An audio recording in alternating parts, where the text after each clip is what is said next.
Welcome to our YouTube channel neutron classes. आज के इस वीडियो में हम chapter number 1 chemical reaction and equation, जो कि क्लास 10 साइंस का पहला ही चैप्टर है, उसके बारे में हम डिस्कस करेंगे। केमिकल रिएक्शन और इक्वेशन क्या होती है, इस चीज के बारे में या इस टॉपिक के बारे में पता करने से पहले एनसीईआरटी ने हमको एक एक्टिविटी दी है, दैट इज एक्टिविटी 1.1। इस एक्टिविटी में हम लोग क्या करते हैं कि हम लोगों के पास एक मैग्नीशियम का रिबन होता है, मैग्नीशियम रिबन। उस रिबन को हम लोगों ने क्या किया है, ऑक्सीजन की प्रेजेंस में उसको हम लोगों ने बर्न किया है। जब हम उसको ऑक्सीजन की प्रेजेंस में बर्न करते हैं तो हम लोगों को क्या मिलता है, प्रोडक्ट हमको मिलता है मैग्नीशियम ऑक्साइड। अब इस पूरे एक्टिविटी में हम लोगों को क्या क्या चीजें याद करनी है और क्या क्या चीजें याद नहीं करनी है। जैसे कि कौन सी गैस की प्रेजेंस में हम मैग्नीशियम रिबन को बर्न कर रहे हैं, that is not important. Important ये है कि मैग्नीशियम जो है उसका कलर क्या होता है, कलर इसका होता है ग्रे। और जो मैग्नीशियम ऑक्साइड है इसका जो कलर रहेगा वो क्या रहेगा, व्हाइट। और ये हम लोगों को कौन सी फॉर्म में मिलेगा, पाउडर की फॉर्म में हमको ये मिलेगा। तो ये हमारी एक्टिविटी है 1.1। अब इसमें भी जो मैग्नीशियम ऑक्साइड है, इस मैग्नीशियम ऑक्साइड का नेचर क्या होता है, इसका जो नेचर है इसका नेचर होता है बेसिक। नेक्स्ट चैप्टर जो हमारा रहेगा एसिड बेस एंड सॉल्ट, उसमें हम पढ़ेंगे कि भाई बेसिक क्या है, एसिडिक क्या है नेचर। अब हम लोगों के पास क्या होता है कि दो तरह के नेचर होते हैं, एक एसिडिक और एक क्या होता है, बेसिक। तो जो नेचर रहेगा मैग्नीशियम ऑक्साइड का, दैट इज बेसिक। हमको पता है कि जो मैग्नीशियम होता है, मैग्नीशियम क्या है, बहुत ही रिएक्टिव मेटल है। ये क्या करता है, मैग्नीशियम ऑक्साइड फॉर्म कर लेगा जब ये ऑक्सीजन के साथ रिएक्ट करेगा, जो हमने पीछे ये रिएक्शन देखी थी। ठीक, अब फर्दर क्या होगा कि फर्दर ये हमारा कार्बन डाइऑक्साइड के साथ भी रिएक्ट करता है, और कार्बन डाइऑक्साइड के साथ जब ये रिएक्ट करेगा, जो कि एयर में प्रेजेंट है, और एयर में क्या होती है, वाटर वेपर, जो कि फाइनली एक प्रोडक्ट बनाती है जिसका नाम क्या होता है, मैग्नीशियम कार्बोनेट।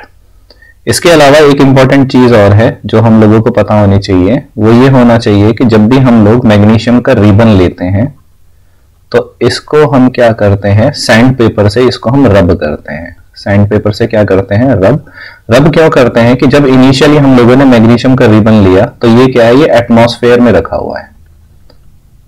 ठीक है, जब ये एटमॉस्फेयर में रखा हुआ था, एटमॉस्फेयर में क्या होगा, ऑक्सीजन होगी। ये ऑक्सीजन के साथ क्या करेगा, रिएक्ट कर लेगा, तो ये क्या करेगा, एक मैग्नीशियम ऑक्साइड की लेयर को बना लेगा। तो पहले हम क्या करते हैं, सैंड पेपर से उसको रब करते हैं so that we can remove this magnesium oxide layer, और वो इजीली क्या हो सके, बर्न कर सके। तो इस एक्टिविटी में हम लोगों को क्या क्या याद रखना है, ये याद रखना है पहली चीज कि जो मैग्नीशियम का जो रिबन है उसका कलर क्या रहेगा, ग्रे। जो मैग्नीशियम ऑक्साइड है उसका नेचर क्या रहेगा, वो रहेगा बेसिक। इस मैग्नीशियम ऑक्साइड की फॉर्म क्या रहेगी, पाउडर फॉर्म रहेगी, और इसका कलर क्या रहेगा, व्हाइट कलर रहेगा। फिर आता है हमारे पास जो एक्टिविटी आती है 1.2।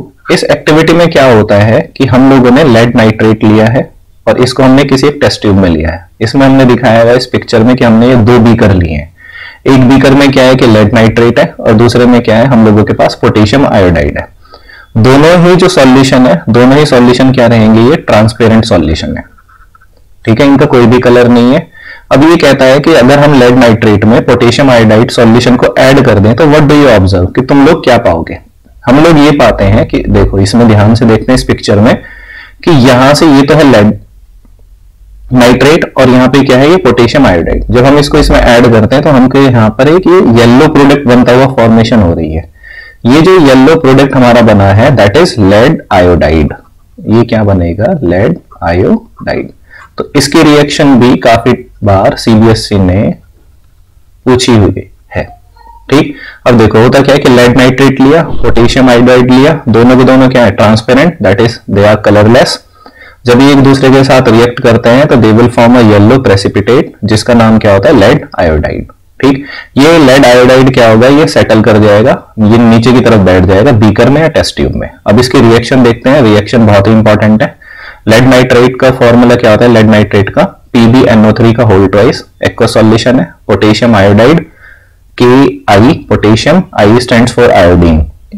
ये हो गया हमारे पास PbI2 लेड आयोडाइड, और ये बन गया हमारे पास potassium nitrate KNO3 aqua solution.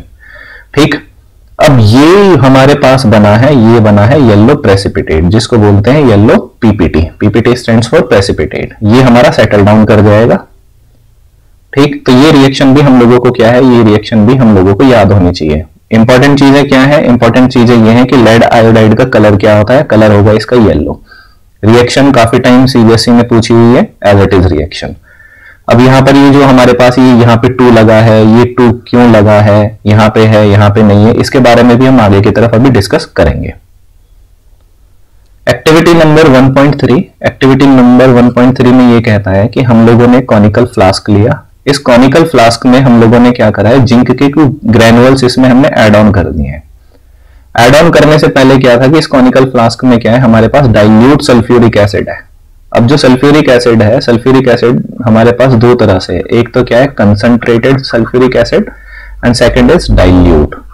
Concentrated क्या है, ये प्योरेस्ट फॉर्म होती है, और जब हम इसमें वाटर ऐड ऑन कर देते हैं तो ये क्या बन जाता है, हमारे पास डाइल्यूट बन जाता है।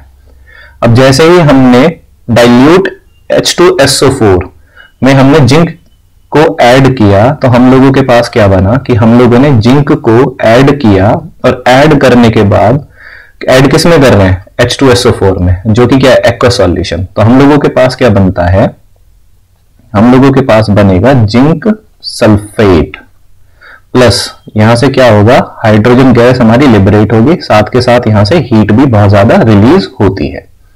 ठीक, तो सेकेंड थिंग ये रहेगी कि अगर हम H2SO4 को रिप्लेस कर दें किससे, हाइड्रोक्लोरिक एसिड से, ये हमारे पास क्या, हाइड्रोक्लोरिक एसिड। तो हाइड्रोक्लोरिक एसिड में अगर हम जिंक ग्रेनुल्स को ऐड करें तब भी हमको क्या मिलेगा, यहां पे हमको मिलता है एक सॉल्ट, ये भी एक सॉल्ट है, ये भी एक सॉल्ट मिलेगा। This time this is zinc chloride, और यहां से क्या होगा, hydrogen, again hydrogen gas liberate होगी और हीट भी यहां से क्या होगी, रिलीज होगी। तो यहां से हम एक मेन इंपॉर्टेंट कंक्लूजन ये निकाल सकते हैं कि जिंक क्या एक मेटल है, कि जब भी कोई एक मेटल हमारा एसिड के साथ रिएक्ट करता है तो हमको क्या मिलता है, सॉल्ट प्लस हाइड्रोजन गैस वहां से लिबरेट होती है। ये जो इक्वेशन हम लोगों ने लिखी है, या जो भी हमने कंक्लूजन निकाला है, इसके बारे में हमको चैप्टर नंबर 2 में भी डीपली पढ़ना है। ठीक, अब देखो इसने कौन कौन से क्वेश्चंस हमसे पूछे थे इस एक्टिविटी में। इसने पूछा था कि do you observe anything happening around the zinc granules. Yes, zinc granules में क्या हो रहा है कि जिंक ग्रैनुअल्स SO4 के साथ रिएक्ट करके वो जिंक सल्फेट की फॉर्मेशन कर रहा है। फिर ये कहता है कि टच द कॉनिकल फ्लास्क और test tube, is there any change in its temperature, क्या इसके टेम्परेचर में कोई चेंज हुआ है। हाँ, इसका टेम्परेचर में चेंज हुआ है, इसका टेम्परेचर क्या इंक्रीज हो गया है। क्यों, क्योंकि यहां से क्या है, बहुत ही ज्यादा अमाउंट में हीट लिबरेट हुई है। अब जो हीट लिबरेट हुई है कौन सी तरह की रिएक्शन है, एक्सोथर्मिक है या एंडोथर्मिक है, इनके बारे में भी हम आगे वीडियो में डिस्कस करेंगे। नेक्स्ट आता है कि हमारे पास ये क्वेश्चन भी CBSE में पूछा हुआ है कि ये कहता है कि ये बताओ कि कोई भी एक रिएक्शन हुई है या नहीं हुई है, उसके बारे में हमें कैसे पता पड़ेगा। पहली चीज होती है चेंज इन स्टेट। स्टेट क्या होती है, मैटर की जो स्टेट होती है हम लोगों के पास, वो है लिक्विड, गैस एंड सॉलिड। अगर किसी एक प्रोडक्ट की, जैसे हम लोगों ने यहां पे देखा था कि मैग्नीशियम, और इसको जब हम रिएक्ट कराएंगे तो मैग्नीशियम ऑक्साइड, ठीक, तो यहां जो लेफ्ट हैंड साइड में होते हैं दे ऑल आर रिएक्टेंट, इनको हम क्या बोलते हैं, रिएक्टेंट। रिएक्टेंट आपस में रिएक्ट करेंगे then they will form a product, या तो वो सिंगल प्रोडक्ट बनाए या बहुत ज्यादा प्रोडक्ट बनाए।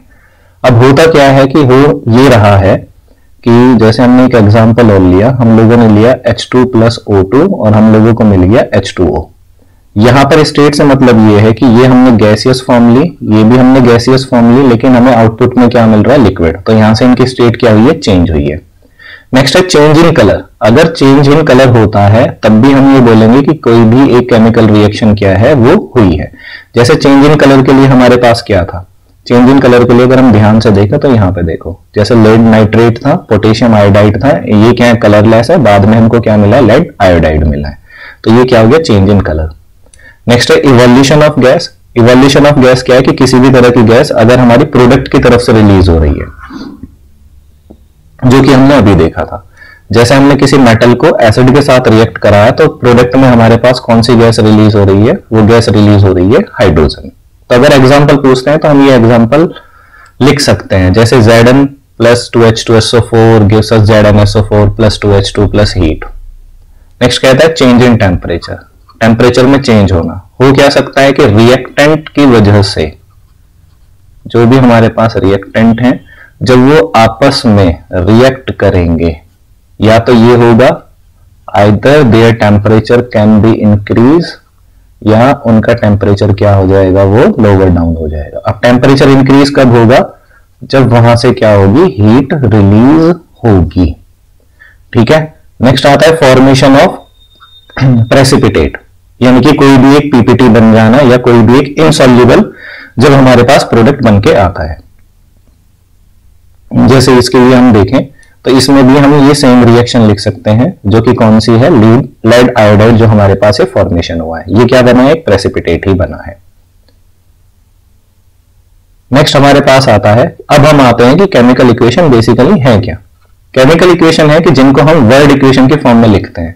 जैसे हमने ये लिखा कि हमारे पास एक स्टेटमेंट है, ये स्टेटमेंट है कुछ इस तरह से कि हमको किसी ने एक statement the, that is when a magnesium ribbon, जब एक मैग्नीशियम रिबन को हम बर्न करते हैं in the presence of oxygen, तो हमको क्या मिलता है कि वो कन्वर्ट हो जाता है मैग्नीशियम ऑक्साइड को।